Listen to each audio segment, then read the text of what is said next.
రాష్ట్ర ప్రభుత్వం ప్రతిపాదనలు పంపే సమయంలో ఎవరి పేరు పంపాలో వాళ్ళ పేరు పంపాలి. కేంద్రం ఆలోచిస్తుంది.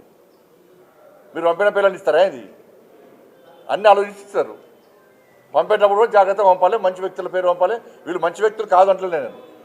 పద్మశ్రీ అవార్డు వచ్చేటువంటి స్థాయి వ్యక్తులను పంపాలి. పంపిస్తారు. ఎట్టిస్తామన్నా? ఎట్టిస్తాం? గద్దరికి ఎట్టిస్తాం చెప్పండి అనే భావజాలం ఏంది? ఎంతమంది భారతీయ జనతా పార్టీ కార్యకర్తలను మర్డర్ చేసిన వ్యక్తులు ఆయన ఎట్టిస్తాం? మేము పక్కా అయ్యాం. మా కార్యకర్తలను చంపితే మా కార్యకర్తలు చంపిన కార్యకర్తలను పాటలు పాడినటువంటి వ్యక్తి గద్దర్.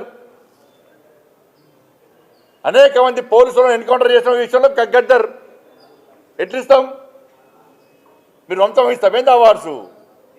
భయపడే ప్రసక్తి లేదు, వెనుకపోయే ప్రసక్తి లేదు. వందల మంది భారతీయ జనతా పార్టీ కార్యకర్తలు నమ్మిన సిద్ధాంతం కోసం భారత్ మాతా కీ జై అని చెప్పి ఆందోళన చేస్తుంటే నక్సల్స్ భావజాలం గద్దర్ మా కార్యకర్తను హత్య చేయించిండు. ఎన్ఐఏ ఎంక్వైరీ చేసింది గద్దర్ గారి మీద. అనేక మంది పోలీసులను ఎన్కౌంటర్ పేరుతో మర్డర్ చేసిండు. అటువంటి వ్యక్తిని ఏ విధంగా పంపుతారు ఇవాళ? ఇది ఈ రాష్ట్రము మరి పోయినసారి వచ్చినాయి పుట్టుబడి వచ్చింది తెలంగాణకు.